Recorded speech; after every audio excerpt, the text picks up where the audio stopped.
You're listening to Graveyard Show Classic. Good evening, friends of the undead. I am the Deacon of Darkness, the posthumous pimp. Freak Show! And I am the Diva of Dismemberment, Mistress of the Blade, June the Meat Cleaver, from the Bordello of Horror. You're getting your freak on with the Caretaker on the Graveyard Show.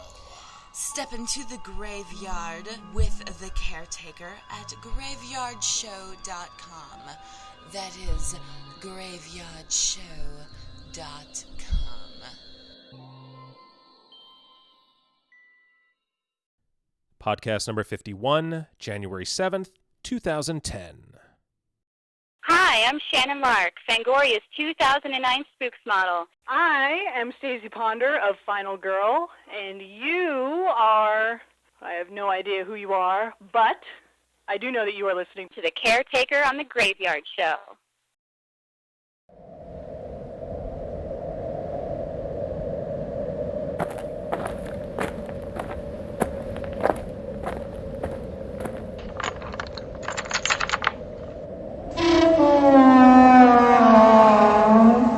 Welcome to the Graveyard.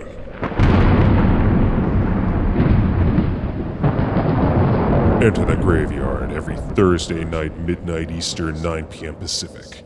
And now, coming to you from Los Angeles, please welcome your host, the Caretaker.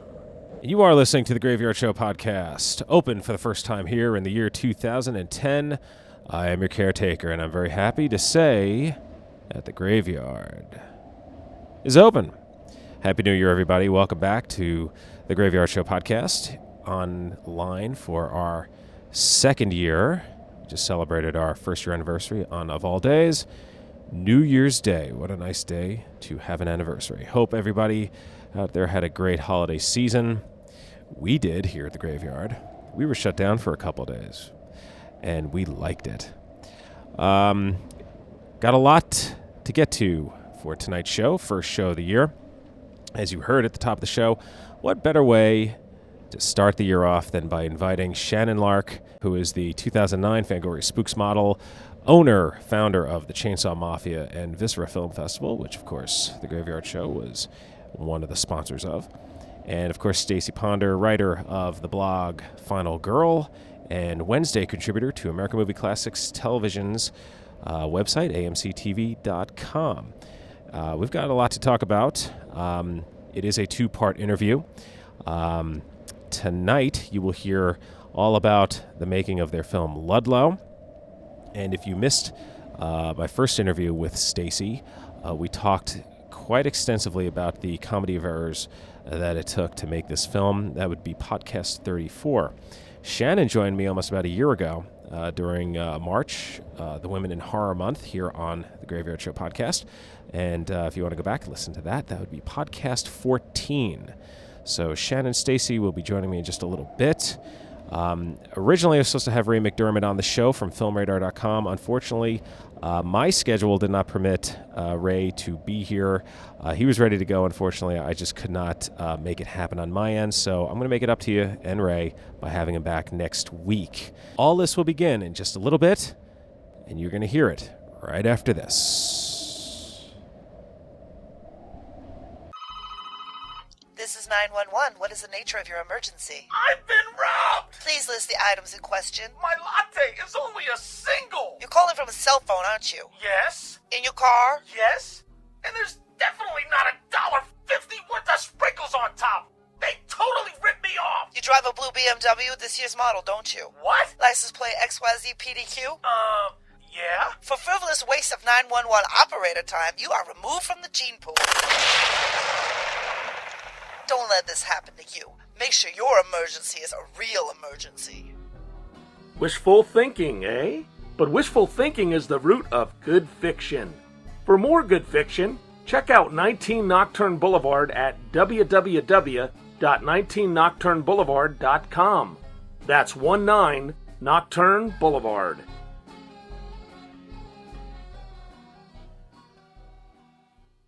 And welcome back. Some of you may or may not already know this, but Hannah Neurotica from the magazine Axe Wound has declared February Women in Horror Month. And it's something that's caught fire not only across the country, but in a few other countries as well.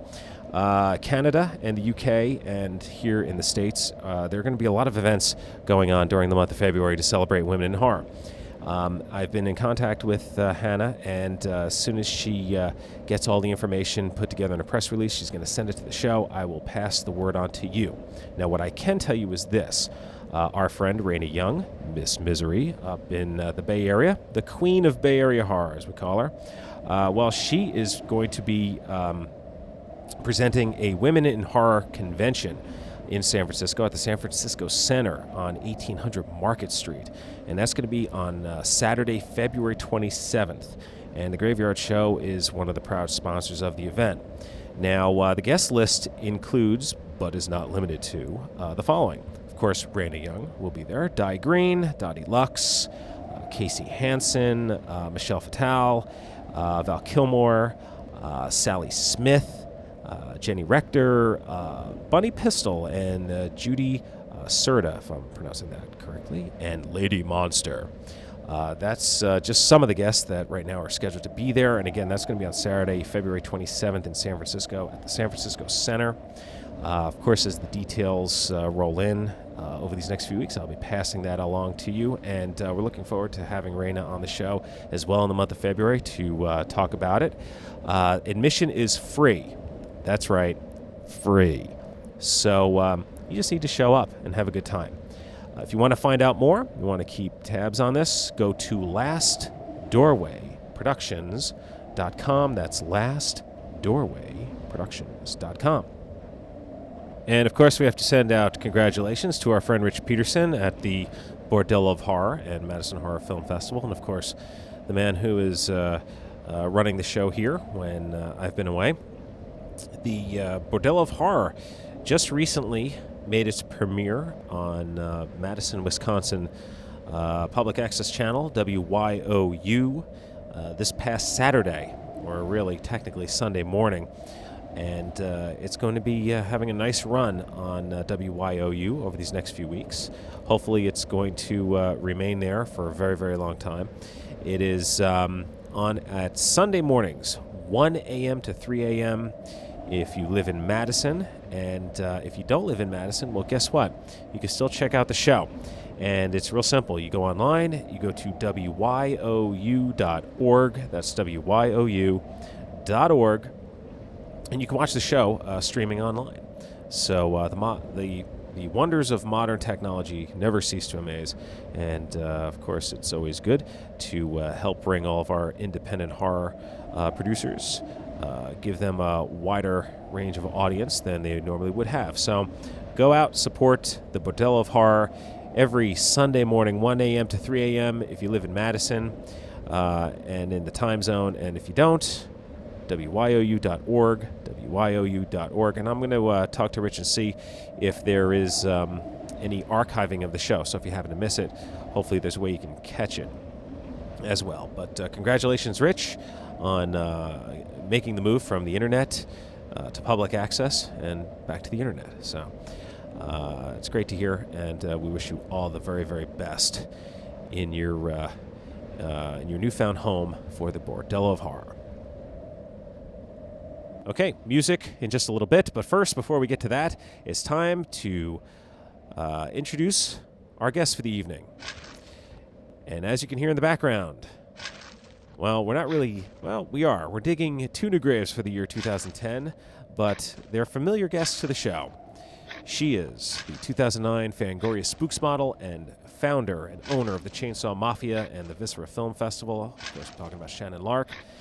And Stacie Ponder, the writer of the Final Girl blog and AMCTV.com contributor every Wednesday. Get ready, folks. Part 1 of 2. And I will see you on the other side. Enjoy.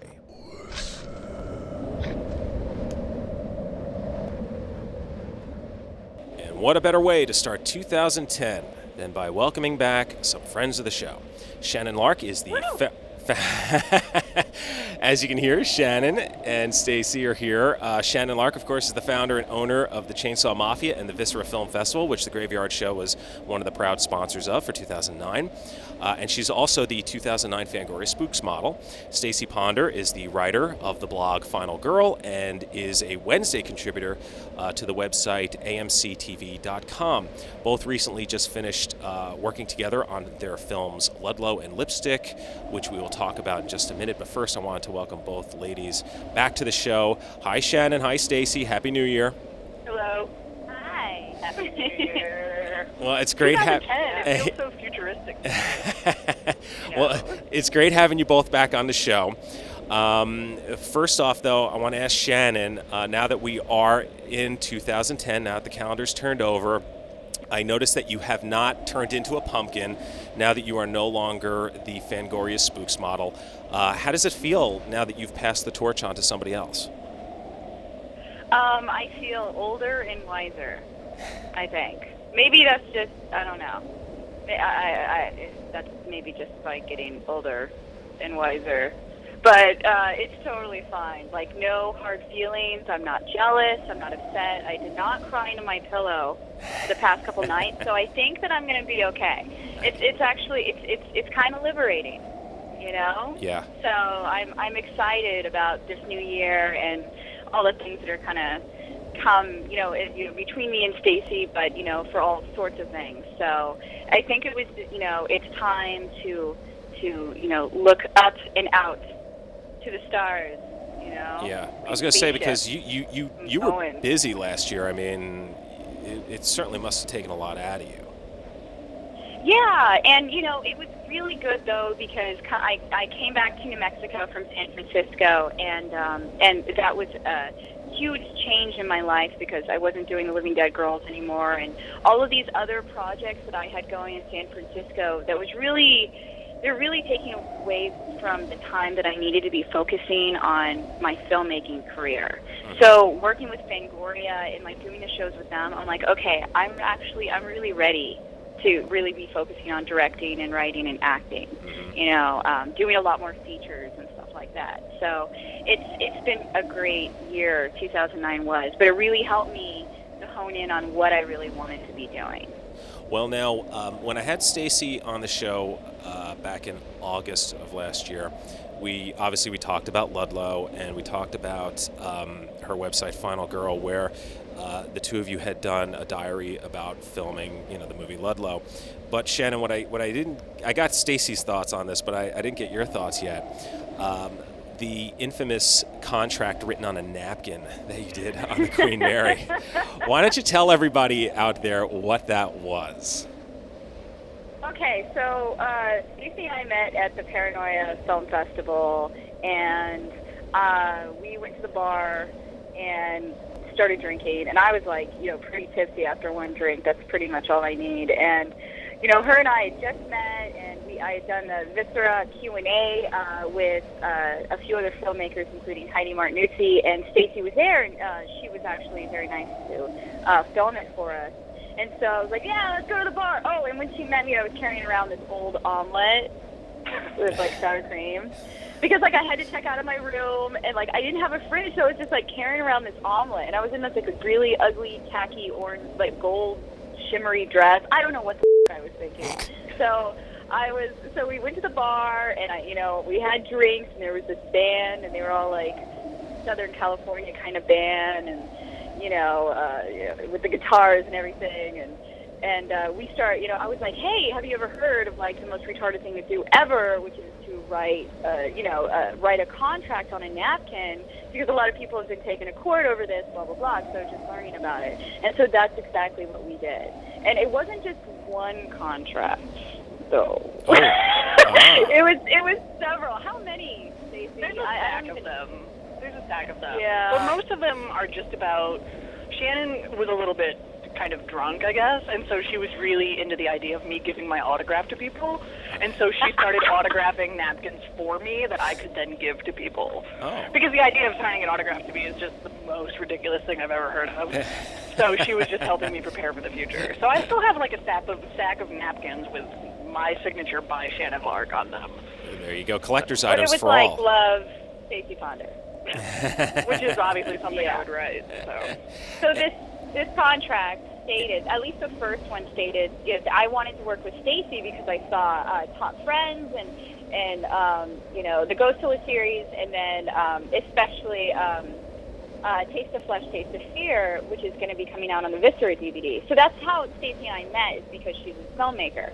And so, I'm like, oh my God, like, Taste of Flesh, Taste of Fear. Yeah, cinematic genius, which is great because it has Barbie dolls.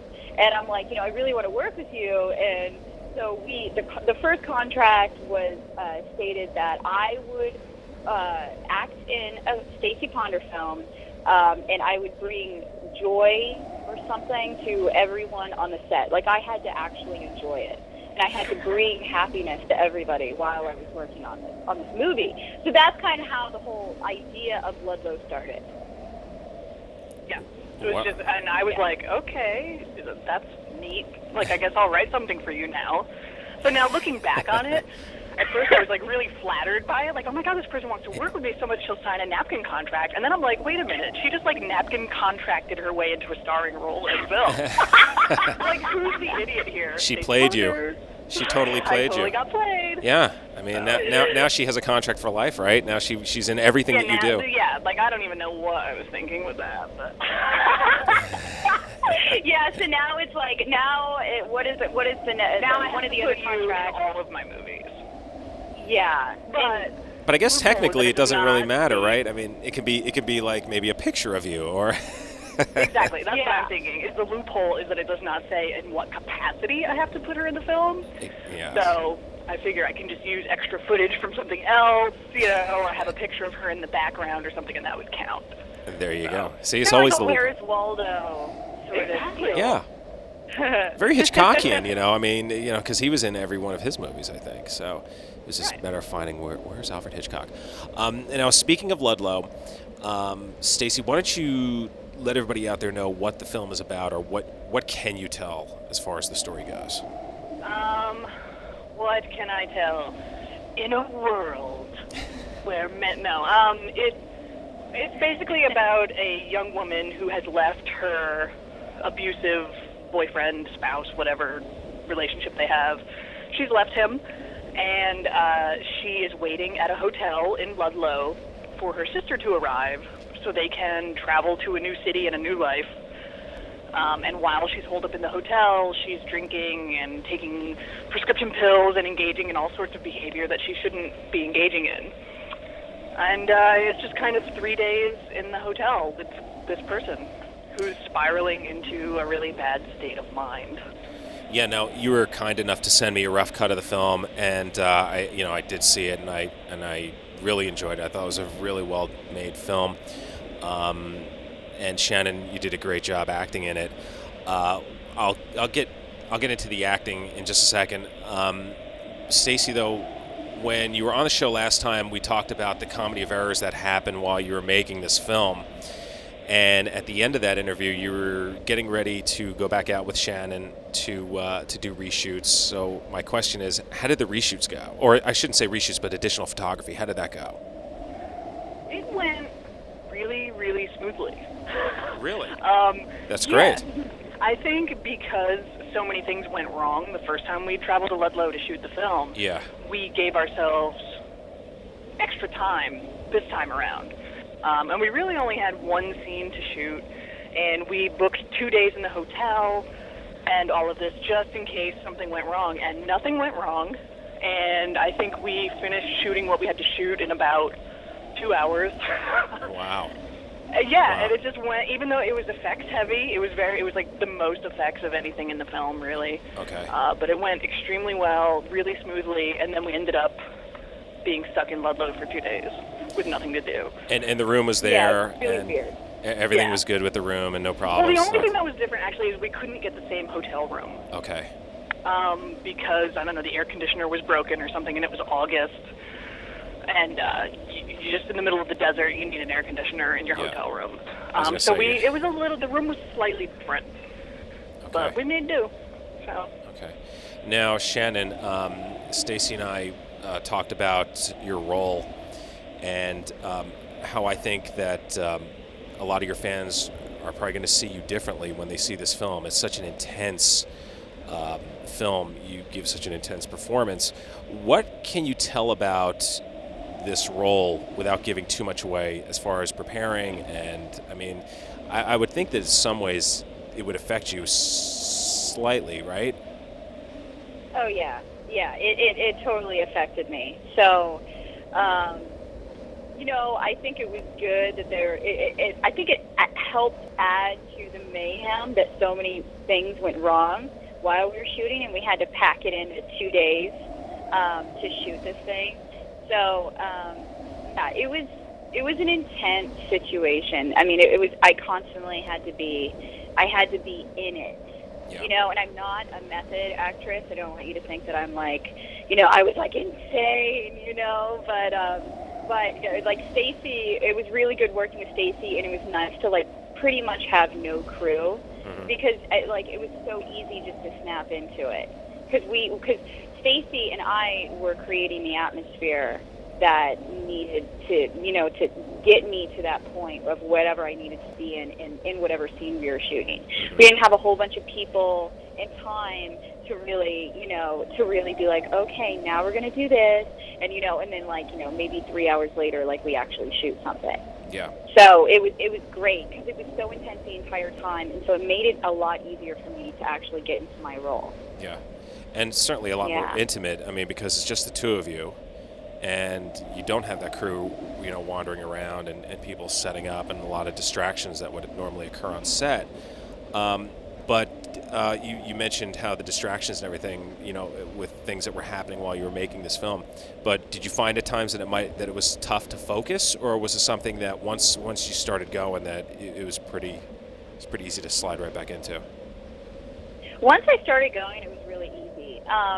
Like the really intense scenes, like whenever she's like, she's like screaming on the phone and like freaking out and like covered in blood. I mean, those are like some of my favorite things to do anyway. Yeah. So Stacie just had to get me to the point where I was like shaking and practically in tears. So that means that basically what we would do is we would maybe run through it once or twice, but then she would shoot it, and we usually do like 4 takes. Yeah. If it was like something that insane, just to get into it. And sometimes it would look great on the camera, but I wouldn't feel like inside that I was there. Yeah. And that's so funny as an actor what you have to experience, because your performance might be great, but it's like you weren't there. So it affects you, and so you'll want to do it again. And not every production is going to allow you to do it again. So Stacie was very trusting with me, me being like, okay, I really want to do that again. And she's like, okay, let's do it. Yeah. Yeah, even if I thought it was okay, if Shannon didn't feel comfortable with it or wanted to change something else, I would, let her do it. But then there's a lot of scenes in the film that were just one take. Especially a lot of the effects-heavy stuff.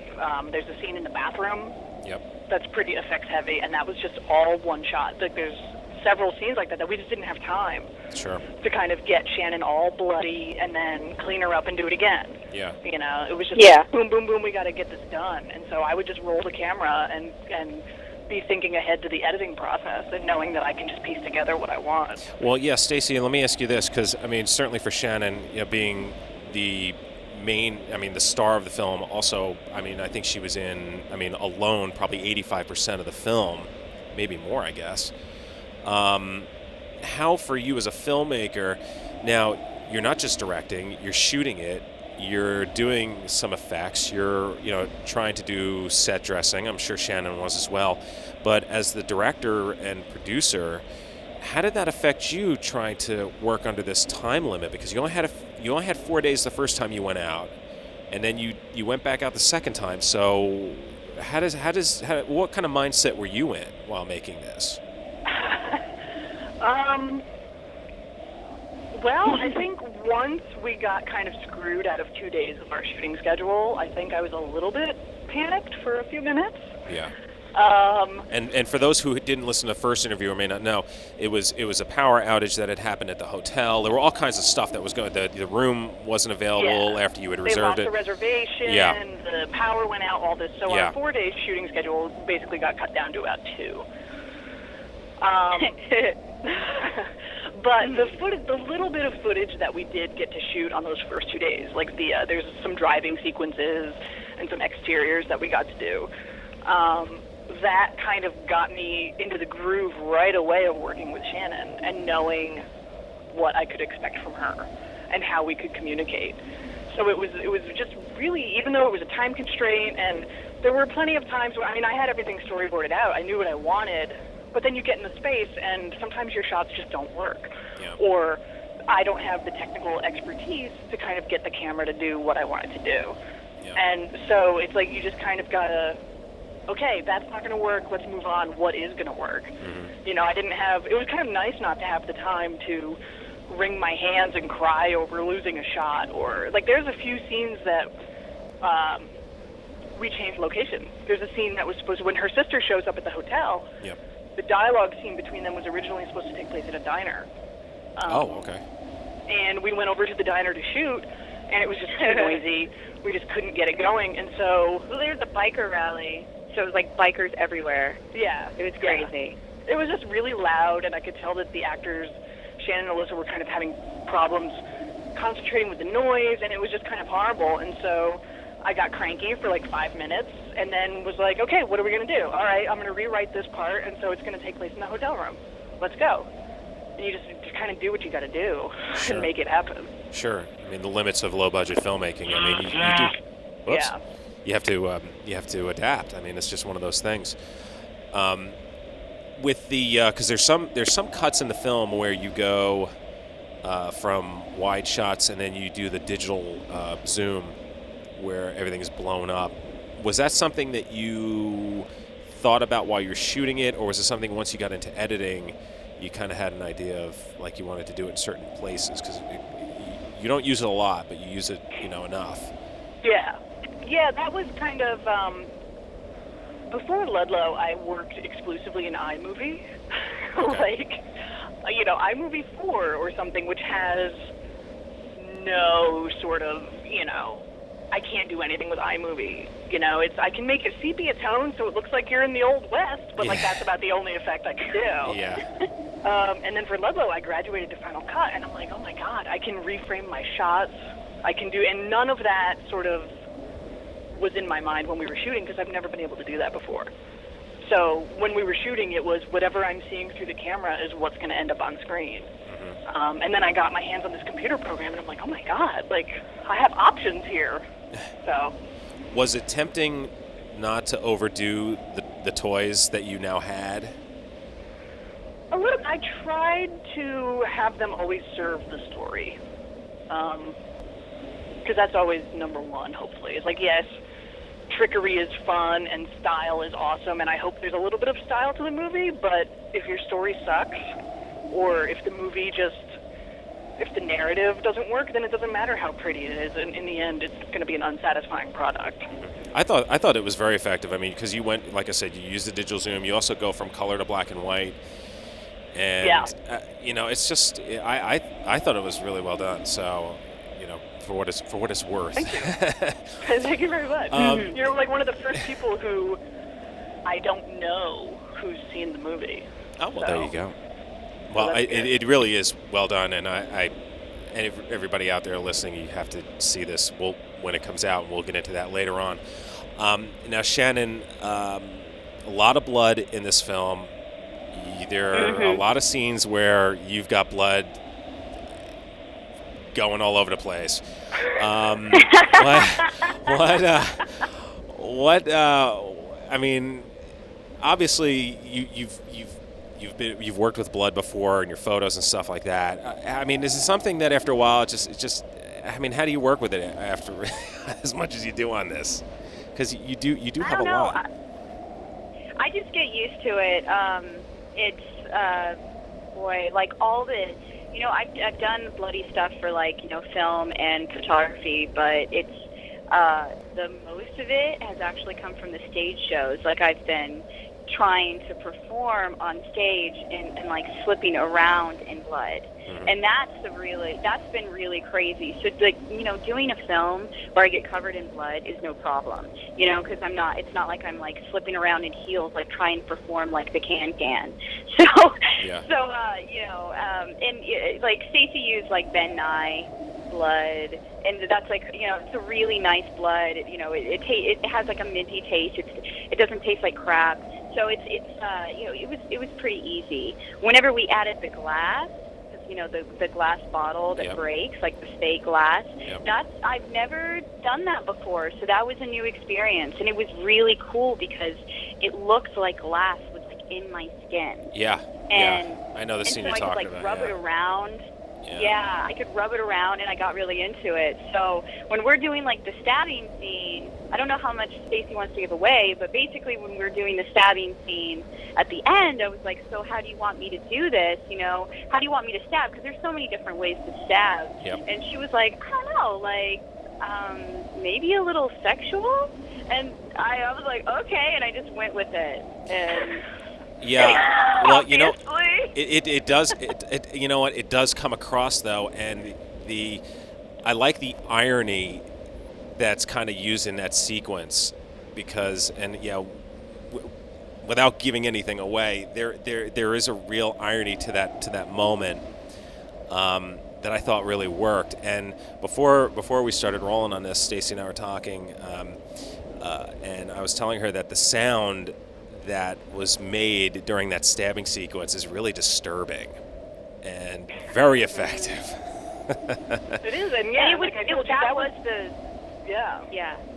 she was stabbing. We put plastic down on the ground, and it's, you know, the stabbing takes place off camera, off screen, and she was just stabbing the floor basically with this breakaway glass bottle, and you know, it sounded really great, and I was like, that's awesome, because I don't have to find some bad stabbing sound effect.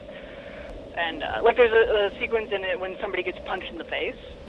And to find the sound effect, because the person did not really get punched in the face. I'm not giving anything away. But none of my actors actually got punched in the face.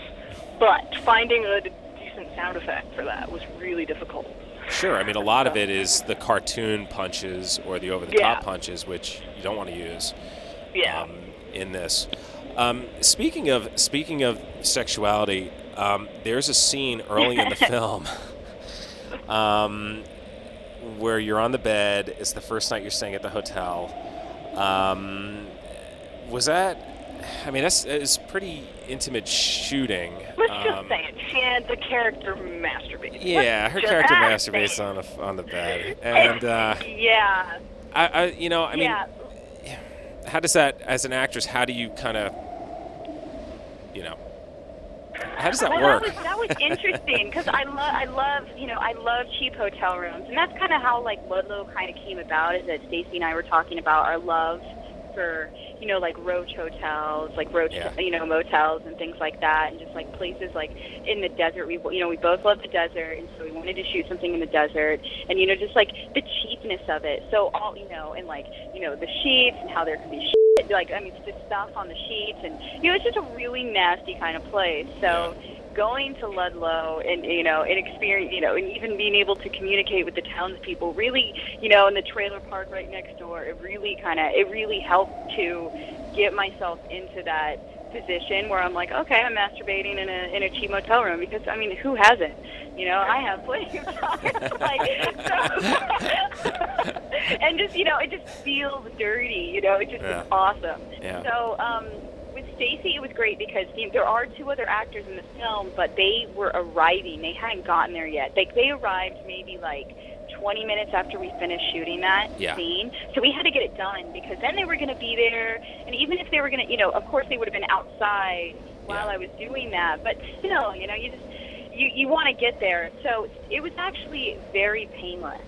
Like, you know, it was very easy with Stacie just to be like, okay, now I'm going to masturbate. All right.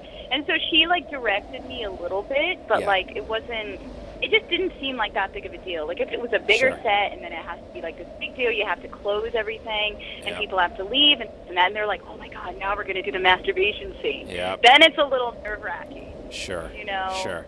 But, she turned on the TV. Yeah, it was good. For me, and I mean, the way that it's written and everything, I think that the scene serves a purpose in the bigger story. Yeah. Totally. And so it's also one of those things, I told her beforehand, hopefully, I hope that you trust me with this, and it's not about exploiting you. It's not about a hot girl, touching herself. It's not meant to turn on the audience. If they get turned on, that's cool, but that's not the goal of it. Yeah, it's certainly, it's a weird thing. Sex is weird. Yeah. No matter what. It's weird, and it really can be dirty, and, all of this, and so that's what I wanted to kind of go for. And so I told her what I was going to do, here are the shots I'm going to do. I'm not going to, you don't see anything, it's not like she's topless doing this. She's not, rubbing her tits I'm so hot, I can't help but touch myself. It's not like that. Sure. Mm-hmm. So, Yeah, I wanted her to trust me that I wasn't going to make her look stupid or bad. Yeah, that's the part that, because between that scene and we were talking about the stabbing scene, these scenes that revolve around sex but aren't sexy. It's that's what I liked about this film, is that it brings out real emotions without really kind of, I guess, Hollywoodizing it, I guess. Because I would see if this film were done in a mainstream by a studio or something, instead of the trauma that's shown in this film, I think it would be more of the stalking that would be the central part of this film. But with you guys making it, it's definitely a film more about trauma, which I really enjoyed, because I think that would be more of the realistic side of this story. If I were to read about this in a newspaper, I think this would be more along the lines of what that would be. Yeah. Exactly. And I like ugly. I like dirty. I kind of like the ugly side of life and the unglamorous side. That's much more interesting to me than, if this was a big budget film, it would have been Kate Beckinsale, glamorously touching herself in a bubble bath. You know what I mean? It would have been totally different, instead of no, it's weird, it's dirty, there's a hooker having sex next door, she's into this drug haze, it's just kind of interesting to me. Speaking of which, Shannon, as an actress, I mean, because there are some moments in the film that I'll call them weird moments that go on in the movie without giving it away of what the story is, but there's some weird moments that are happening. For you, was it kind of just cool to just go with it, or did you try to go, okay, well, this is the scene where, I'm talking to my sister, and now here's a scene where weird things are happening? Was it something that you tried to just go by the numbers with, try to comprehend, okay, what's happening here, or did you just kind of go, okay, this is what's happening, and I'm just going to go with it? Stacie would explain things enough, and she would explain why, what I'm doing and why I'm doing this. I'm not the type of actor who has to ask well, what is my motivation? Yeah. It's she explained it enough to the point where it's okay, I got it. So it felt very natural for me just to kind of go with things. And if I had a question, she would answer it, but I feel that's where a lot of directors lack, is that they don't talk to their actors enough. They don't explain things enough to the point where the actor's okay, I actually understand what you're saying, and I know what sort of emotion to convey that with. Yeah. And so, and it's funny because, 6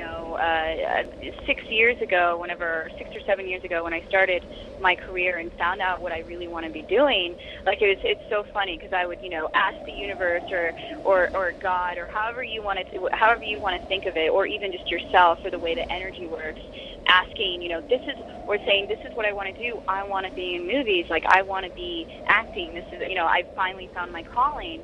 This is what I want, and I'm trying to open up this space in my life where this is what I can bring in. And so since then, I have been asked for so many films, terrible, okay, now in this scene, you're having sex with this girl, and you have a strap on, and you're going to kill this guy. And I'm what is this? This is I know porno, okay, porno does have a place, but that's not what I want. And this is these are supposed to be horror films, and it's slasher films are great, but dude, come on. It's I've had a really hard time finding people who actually take me serious as an actress. And so that's one of the reasons why I wanted to work with Stacie, because I knew that she would take me seriously. And so whatever we did, whether it was a short or a feature, I don't even care. Well, I superimposed on top of like with a Barbie doll head. Like, it didn't matter, because she would take me seriously, because the content would be serious enough to the where I was like, wow, that was so much fun. I want to do that again. So it was a really thrilling experience to actually be. I've only been on a couple sets that has happened before. So and it's I really wanted cool. to make it worth her while too, because here was somebody who, for whatever reason, did sign a napkin contract and clearly wanted to work with me. So I wanted to give her something that would be, worth a napkin contract. Yeah. So, and I mean, if you want to make a horror movie that features like girls making out and each other with strap-ons, like, go for it, but have it serve the story somehow. Don't just do it because it's hot when girls make out. Sure. I mean, it just becomes an exploitation. Yeah, film, which has its place, I guess. Yeah, that's but not I really think what I'm It totally has doing. its place. Yeah. Like, the more the merrier. But it's just like, it's so funny, because all I was asking for and all I was projecting is like, I want to be in movies. And now I'm like, wait. No. I want to be in movies where I'm portraying actors that I actually care about, that I would even respect, even if they are victimized. You know what I mean? Like, it's good. Well, and I think too nowadays, especially, I guess over the last 20 years with home video, the horror film, I think, to some degree has been cheapened, because it's just so easy to just fire away, just shoot video and throw a lot of blood and get a bunch of people, put them together, and make a quote-unquote horror movie. And it's even gotten to the point of mainstream horror films where we've gone through the torture porn bit, and it seems like, obviously sex and horror are always going to be combined, but I think it's gotten to a point where it's just gotten out of control, where, like we've talked about, lack of story, and, it's too bad, because it doesn't have to be that way. There is a place for everything, unfortunately. Sometimes, things Well, we happen. were just talking, Shannon and I were actually talking about that last night, that to me, it's like, independent horror, like, horror itself is such a fan-driven genre. Somebody who was in some obscure horror movie from 35 years ago is revered by the fans, and they line up for an autograph at a convention. And I think a lot of horror fans have a desire to make a horror film because they love the genre so much. But not all of them are concerned with story. It's more, wouldn't it be cool if two girls made out and then a zombie came and ate them and there was some blood on it? Like, and that's as far as it gets. And because the technology is so readily available now, they can do that. Yeah. They can go make that movie, but they're not interested in telling a good story or whatever. And that's cool, but it's like romantic comedies. Mary Sue Housewife doesn't go to see the latest Jennifer Aniston film and then have a burning desire to make one of her own. So you don't get as many sort of homemade romantic comedies, I guess. Sure. Yeah. Well, And I'm hoping. Oh, go ahead. No, go ahead. No, please. Well, I'm hoping that is changing. Like, of course, like, now that the digital technology is so readily available, that there's always going to be crap or stuff that you don't like, or things that don't necessarily, like, you're probably not going to watch with your significant other as like, hey, let's have a fun movie night, and I totally think that there should be all different kinds of movies, and one type of movie that somebody thinks is bad, another person is not going to. So I think there's room for all of it, but I'm hoping, and I would like to say that I'm seeing it now, that more women and more men are coming out who are interested in making good stories, and they're picking up the cameras too, just as many as people who are not making good stories. Let me just have a caveat here that I am not saying that my stuff is not crap. Like, I'm not sitting here saying these things thinking that I'm some kind of horror auteur or an artist or anything like that. I will say that, I wrote a slasher script, and it's going to follow a formula, and there's going to be a point in the script where you have 6 people, and they need to separate, so that the killer can pick them off one by one. But you need to try to figure out a way to do that that's believable. Sure. And, And you just see so many movies that aren't, like, they follow the formula, but it's like, oh, great, like, oh, they have no cell phone reception, okay, it's just kind of taking the formula and doing it smartly, hopefully. Well, I use the word smartly. I mean, I've seen the film. I think, again, you guys did an amazing job with this movie. And, look, anybody out there with half a brain would know that, a lot of movies are being made, a lot of movies are coming out. And even if a film comes out that's made on $50, if you see that the potential is there, I at least am one of the people that give it more credit, because it's like, well, if they did this with $50 or $100 or $5,000, what do you think they would have done on $1 million or $5 million? Right.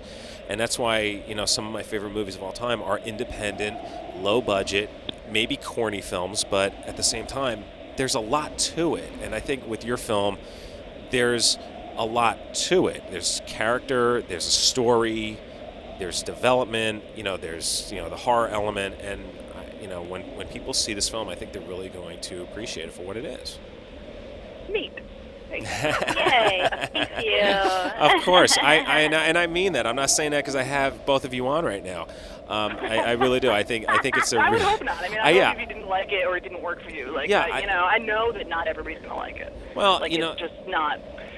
It's not fast cuts and jump cuts and all this. It doesn't have a fast pace.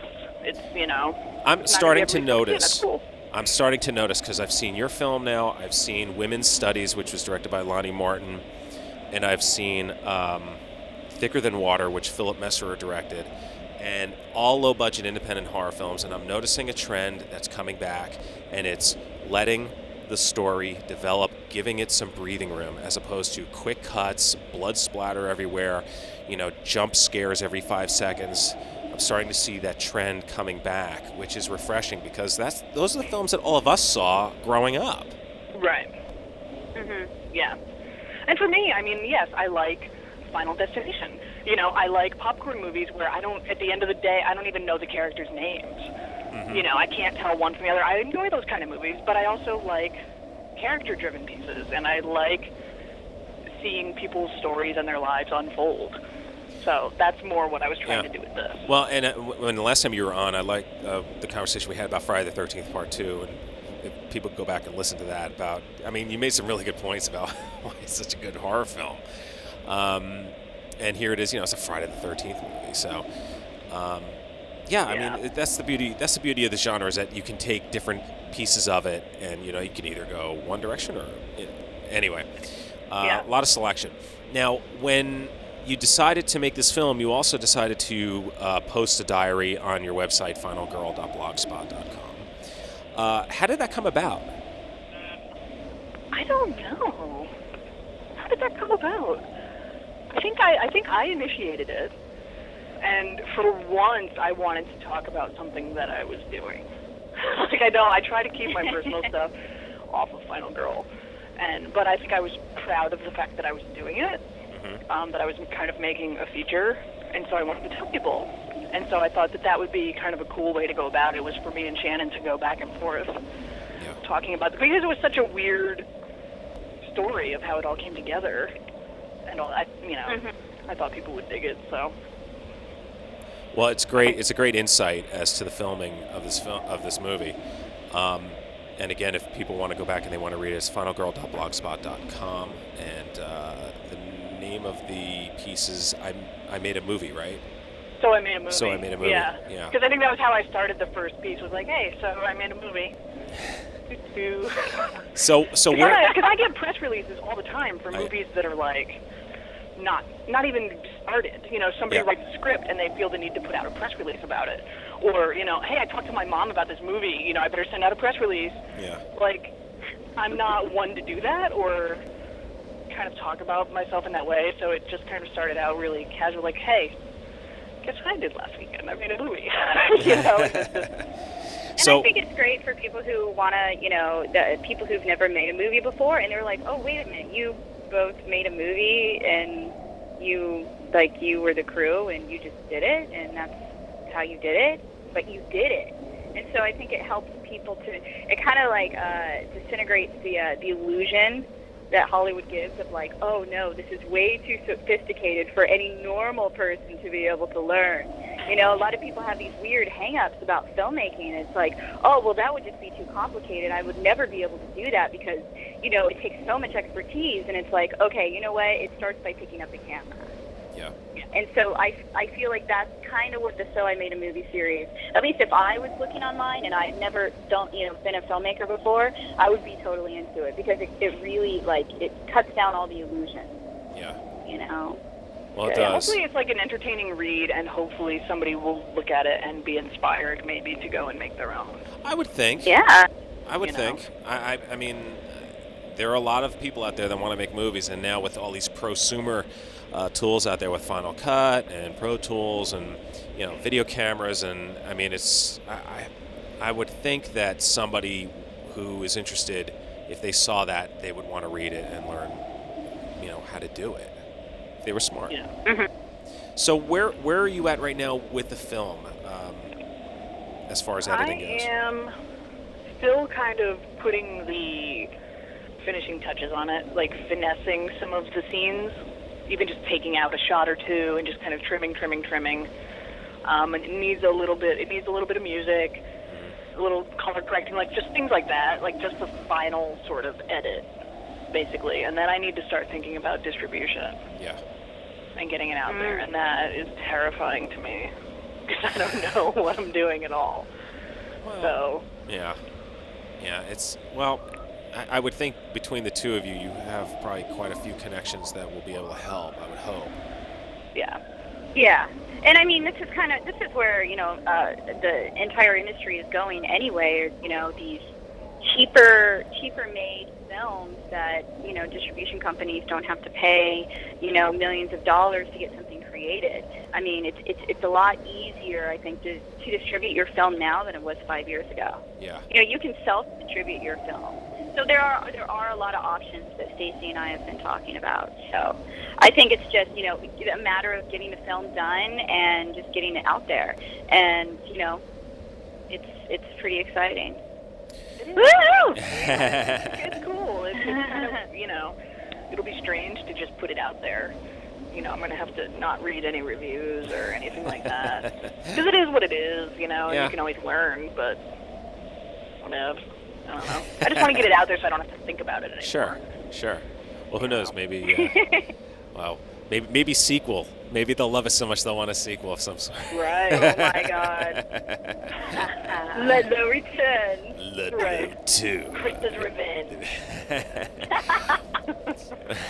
Well, I can't believe how quickly time goes by, and I certainly don't want to end our interview on this note because there's a lot of things I want to get into. So why don't we bring you back for next show, and we'll talk a little bit more about some of the work that the two of you are doing and your individual projects, Chainsaw Mafia, Viscera, Final Girl. So what do you say we meet again next week, same time, same channel, and we'll pick this conversation up? I can do that. Excellent. Awesome. Okay. Yay.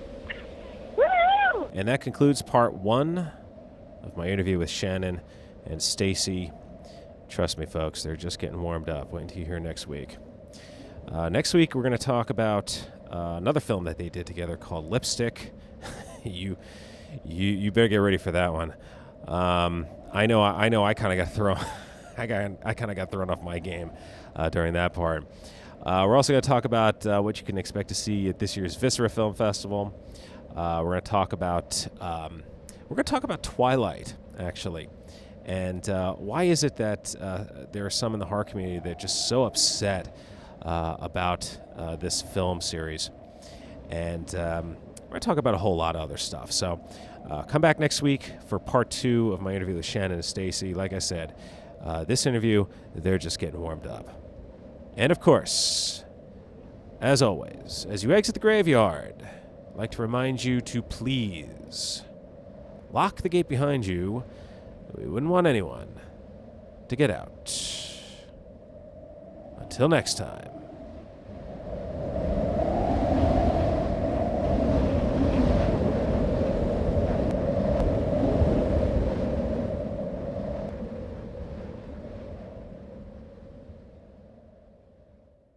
The Graveyard Show podcast is a proud sponsor of the Women in Horror Convention presented by Last Doorway Productions in honor of Bay Area women in horror. The convention is coming to San Francisco on Saturday, February 27th at the San Francisco Center on 1800 Market Street. Scheduled to appear are Di Green, Dottie Lux, Casey Hansen, Michelle Fatale, Raina Young, Val Kilmore, among others. Of course, the guest list is subject to change. Admission is free, and to learn more, go to lastdoorwayproductions.com. That's lastdoorwayproductions.com.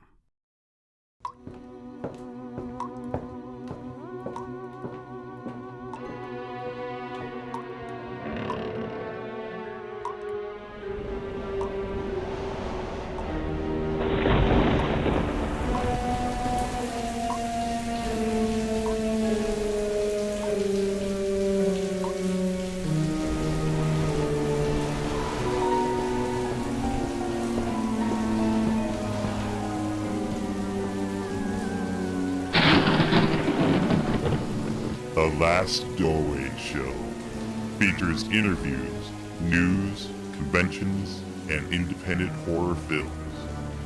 Hosted by Miss Misery. Follow her journey through the horror genre as we discover the inner workings of the horror world. Visit thelastdoorwayshow.com. Good evening, friends of the undead. This is the Deacon of Darkness, the posthumous pimp freak show. And I am the diva of dismemberment, mistress of the blade, June the meat cleaver. Myself, along with the Harlots of Horror, host the online video podcast, Bordello of Horror.